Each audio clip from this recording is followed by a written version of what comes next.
ఆంధ్రప్రదేశ్ రాజధాని అమరావతిలో శాశ్వత పరిపాలనా భవనాల నిర్మాణానికి రేపు కేంద్ర ఆర్థిక మంత్రి అరుణ్ జైట్లీ శంకుస్థాపన చేయనున్నారు. ఇప్పటికే వెలగపూడిలో తాత్కాలిక సచివాలయం నిర్మాణం అయితే రేపు శాశ్వత సచివాలయ నిర్మాణానికి శంకుస్థాపన జరగనుంది. రాయపూడి, లింగాయపాలెం, ఉద్దండరాయనపాలెం పరిధిలోని 950 ఎకరాల్లో పరిపాలనా నగరం నిర్మాణం కానుంది. ఇందులో అసెంబ్లీ, సచివాలయం, రాజ్భవన్, హెచ్ఓడి కార్యాలయాలు, సీఎం క్యాంప్ ఆఫీస్, మంత్రులు, ఎమ్మెల్యేల నివాస సముదాయాలను నిర్మిస్తారు. ప్రభుత్వ భవనాల సముదాయం 7 రోడ్ల నిర్మాణానికి అరుణ్ జైట్లీ రేపు శంకుస్థాపన చేస్తారు. ఆ తర్వాత అరుణ్ జైట్లీ భారీ బహిరంగ సభలో ప్రసంగిస్తారు. 100 ఎకరాల స్థలంలో భారీ బహిరంగ సభకు ఏర్పాట్లు చేస్తోంది ఏపీ సర్కార్.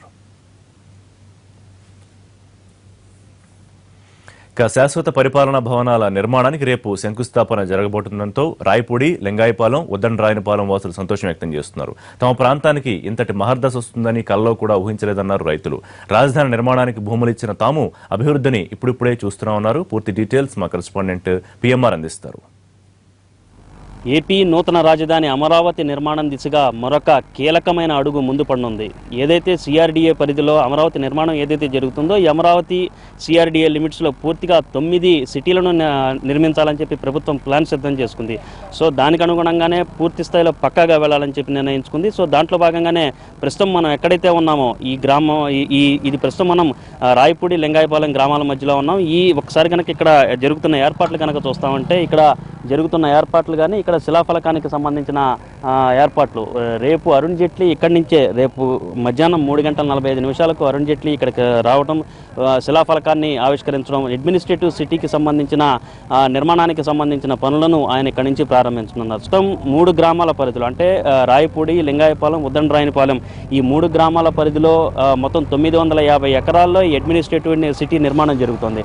సో ఈ అడ్మినిస్ట్రేటివ్ సిటీలో భాగంగా వచ్చే ఏ వ్యవస్థలు, ఏ సంస్థలు వస్తాయనే విషయాన్ని కనుక ఒకసారి కనుక చూసుకుంటే సెక్రటేరియట్ ఇప్పటికే వెలగపూడిలో తాత్కాలిక సచివాలయాన్ని నిర్మించి అక్కడి నుంచి కార్యకలాపాలు నిర్వహిస్తున్నారు. సో ఇక్కడ కూడా శాశ్వత ప్రాతిపదికన సెక్రటేరియట్ ఒకటి నిర్మించడం, దాంతోపాటుగా అసెంబ్లీ భవనాలు నిర్మించడం, అలాగే ఏదైతే మినిస్టర్ క్వార్టర్స్ కానీ అలాగే సీఎం క్యాంప్ ఆఫీస్ కానీ ఇవన్నీ కూడా ఇదే ప్రాంతంలో రాబోతున్నాయి. వాటితో పాటుగా ఎమ్మెల్యే క్వార్టర్స్ ఏదైతే ఉన్నాయో అవి కూడా ఇక్కడి నుంచే ఇక్కడే ప్రారంభం కాబోతున్నాయి, ఇక్కడే నిర్మించబోతున్నారు. దాంతోపాటుగా కీలకమైన రాజ్ భవన్, గవర్నర్ విడిది కానీ గవర్నర్ నివాసం ఉండడానికి కావాల్సిన రాజ్ భవన్ కూడా ఇక్కడే ఏర్పాటు చేయబోతున్నారు. దీంతో పాటుగా హెచ్ఓడి కార్యాలయాలు ప్రస్తుతం గుంటూరు, విజయవాడ ఈ 2 నగరాల్లోనూ హెచ్ఓడి కార్యాలయాలన్నిటి కూడా సెట్ అయిపోయి ఉన్నాయి. సో ఈ నేపథ్యంలో ఇక్కడ ఈ 950 ఎకరాల పరిధిలో ఏర్పాటు చేయబోయే ఈ అడ్మినిస్ట్రేటివ్ సిటీలో హెచ్ఓడి కార్యాలయాలు, వివిధ శాఖలకు సంబంధించిన హెచ్ఓడి కార్యాలయాలు దాదాపు 180 నుంచి 200 వరకు హెచ్ఓడి కార్యాలయాలు ఉంటాయి. ఈ హెచ్ఓడి కార్యాలయాలన్నింటినీ కూడా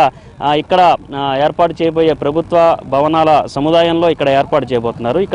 ఇక్కడ నిర్మాణం పూర్తయిన తర్వాత కృష్ణా, గుంటూరు ఏదైతే విజయవాడ, గుంటూరు జిల్లాల్లో గుంటూరు సిటీల్లో ఏదైతే హెచ్ఓడి కార్యాలయాలు ఉన్నాయో ఆ హెచ్ఓడి కార్యాలయాలన్నింటినీ కూడా ఇక్కడికి తరలి రావడం జరుగుతుంది. సో ఓవరాల్గా చూసుకుంటా అంటే కోర్ క్యాపిటల్కి ఏదైతే అమరావతి నగరానికి ఈ ప్రాంతం భవిష్యత్తులో గుండెకాయగా మారనుంది. సో దీనికి సంబంధించి ఇక్కడ స్థానికంగా ఉన్న రైతులు ఎవరైతే భూములు ఇచ్చారో రాజధాని నిర్మాణానికి సంబంధించి స్వచ్ఛందంగా తరలి వచ్చి భూములు ఇచ్చారో వాళ్ళందరూ కూడా ప్రస్తుతం మనతో ఉన్నారు. వాళ్ళని అడిగి తెలుసుకుందాం.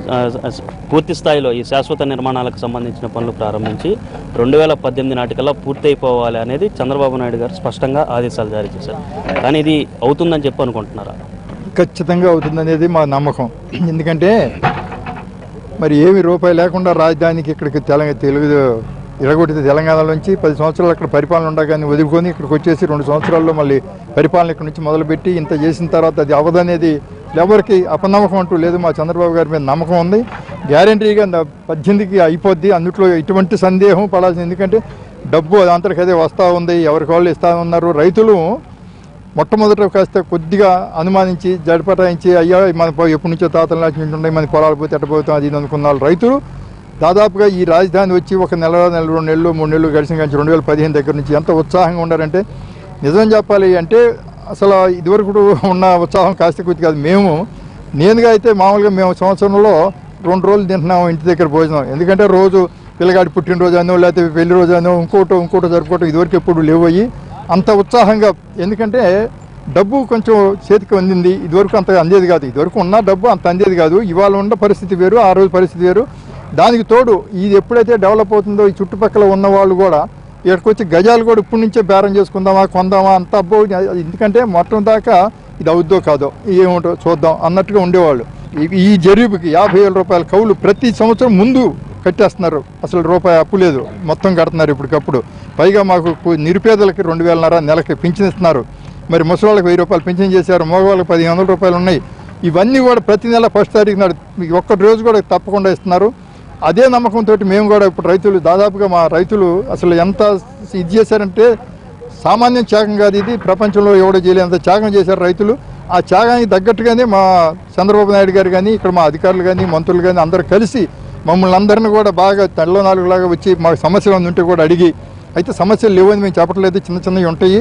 ఇంత పెద్ద దీనిలో సమస్య లేకపోవడం అనేది, ఎందుకంటే మనం చిన్న పని ఏదైనా ఒక ఇల్లు కడుతుంటే కూడా ఏదో చిన్న సమస్యలు వస్తూనే ఉంటాయి, ఒక పెళ్లి చేస్తుంటే సమస్యలు వస్తాయి. కానీ ఇంత పెద్ద రాజధాని చేసేటప్పుడు సమస్యలు సహజం. ఆ సమస్యలను కూడా ఎప్పటికప్పుడు అసలు వాళ్ళు కూర్చొని మమ్మల్ని పిలిచి మాతో సంప్రదించి దాన్ని సరిచేసి వెళ్తున్నారు. అలాగే ఇంకొంతమంది రైతులు ఉన్నారు. మీరు ఎన్ని ఎకరాలు ఇచ్చారు? ఇప్పుడు ఇక్కడ ప్రధానమైన పరిపాలనా నగరాన్ని ఇక్కడ నిర్మించబోతున్నారు, మెయిన్ ఆఫీసులన్నీ ఇక్కడికి రాబోతున్నాయి. సో మీ ఫీలింగ్ ఏంటి? మీరు ఎన్ని ఎకరాలు ఇచ్చారు? 4 ఎకరాలు ఇచ్చామండి. మేము 4 ఎకరాలు ఇచ్చామండి. మాకు ప్లాట్లు ఇస్తామంటున్నారు. ఇప్పుడు పొలాల కన్నా ఇంక ప్లాట్లు ఎక్కువ విలువ వస్తాయని మేము భావించి ఇచ్చామండి. అది మీరు ఎన్నాళ్ళ నుంచి ఇక్కడ ఉంటున్నారు ఈ ఊళ్ళో? మేము ఇప్పుడు నాకు 46 సంవత్సరాలండి. పుట్టింది ఈ ఊరే. 46 సంవత్సరాలు మేము ఈ ఊళ్ళో నుంచి. మీరు ఎప్పుడన్నా కనీసం ఊహించారా ఇక్కడ ఇంత పెద్ద సిటీ వస్తుందని కానీ, మీ భూమి ఇంత వాల్యూ పెరుగుతుందని కానీ ఎప్పుడన్నా ఊహించడం జరిగిందని? ఊహించలేము. ఏ కాడికి మేము పంటలు పండించే ఇదే ఉన్నాం కానీ మేము ఇంత రేటుకి ఇంత ఊహించలేదండి. ఓవరాల్గా ఎలా ఉంది మీకు? మాకు హ్యాపీగానే ఉందండి. అలాగే ఇంకొంతమంది ఉన్నారు, అలాగే సర్పంచ్ ఉన్నారు. ఏమ్మా చెప్పండి, మీ గ్రామంలోనే ఇప్పటి వరకు మీరు గ్రామ సచివాలయాన్ని చూశారు, ఇక రేపటి నుంచి నిర్మాణం పూర్తయిపోతే రాష్ట్ర సచివాలయాన్ని చూడబోతున్నారు. సో మీరు ఏ విధంగా ఫీల్ అవుతున్నారు? మేము పోయేటప్పటికి అన్నీ అయిపోతాయండి. మేము చూస్తాము ఇవన్నీ కూడా, చంద్రబాబు నాయుడు చేసేవన్నీ కూడా తొందరగా అయిపోతే బాగా అనుకుంటున్నాము. మేము చంద్రబాబు నాయుడు మనం ఎప్పుడు మేము మర్చిపోము. అందరు కూడా రుణపడి ఉన్నాము. అందరం కూడా చాలా హ్యాపీగా ఉన్నాము. Thank you.